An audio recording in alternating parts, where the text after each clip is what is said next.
à tous et bienvenue à Perspective. Un nouveau nonce apostolique a été nommé en Afrique du Sud et Botswana, Monseigneur Brian Wells. Il était assesseur pour les affaires générales de la secrétaire d'État du Saint-Siège. D'autres nominations ont été annoncées aujourd'hui, notamment pour la toute nouvelle secrétaire pour les communications. 2 directeurs laïcs, un homme et une femme, Natasa Govekar de Slovénie et Francesco Macchi d'Italie. Les frères capucins ont célébré leur jubilé aujourd'hui en présence du pape François à la basilique Saint-Pierre. Des milliers de capucins étaient rassemblés pour une messe où étaient aussi exposées les reliques de Padre Pio et de Léopold Mandic. Ils sont exposés depuis samedi dernier. Le Saint-Père est revenu dans son homélie sur le charisme du confesseur, un charisme particulier chez les capucins. Les 2 saints capucins étaient connus pour ce don du pardon. Si nous oublions la nécessité de pardonner, alors lentement, c'est Dieu lui-même que nous oublions, a lancé le pape. Mais la clé des grands confesseurs est de se savoir soi-même pécheur. Le Saint-Père a averti contre le danger d'accuser et de punir. La confession est pour le pardon, disait-il. Ne vous fatiguez jamais de pardonner. Si quelqu'un se rend au confessionnal, c'est qu'il désire changer de vie. Le Saint-Père leur a donné le choix. Soit vous accomplissez le travail de Jésus qui pardonne, soit vous suivez l'exemple de l'ennemi qui condamne. Plus d'1 millier de fidèles ainsi que des dignitaires, dont Justin Trudeau et Christine Saint-Pierre, ont rempli l'église Saint-Sacrement samedi dernier à Québec. Ils se sont recueillis pour les funérailles des victimes canadiennes des attentats de Ouagadougou, la famille Carrier et Louis Chabot.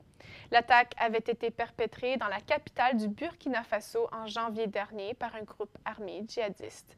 Monseigneur Pierre Claver-Malgaud, évêque au Burkina Faso, et sœur Inès Colesnor, des Sœurs de l'Immaculée Conception à Ouagadougou, ont fait le trajet à Québec pour rendre un dernier hommage à leurs amis.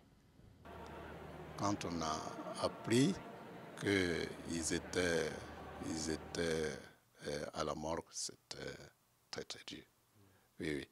Mais déjà, on craignait le fait que ça sonne, que personne ne prend. On craignait le pire déjà. Oui, oui. Et c'était très, très dur. Très dur, oui. Ce que ce groupe vient réaliser dans les villages, que ce soit chez le chauffeur Paul Aramango ou ailleurs, c'est une contribution au développement du Burkina Faso. Et au niveau, en tant qu'homme d'église et en tant que Burkinabé, on est redevable à ces gens-là, voilà, à ces amis-là, qui sont venus, qui viennent, prennent sur eux, prennent de leur temps. On sait comment ils peinent ici pour rassembler ce qu'ils rassemblent pour venir réaliser les projets chez nous. Alors, je crois que c'était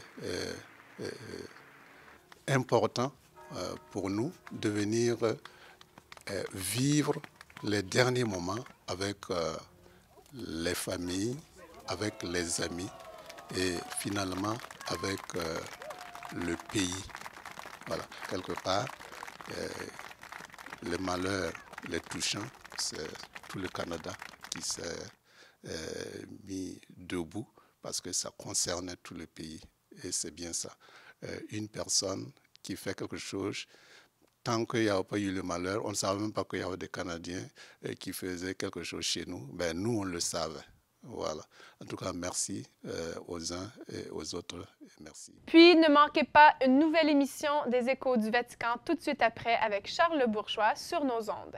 Merci d'avoir été des nôtres. Une bonne soirée à vous et à très bientôt.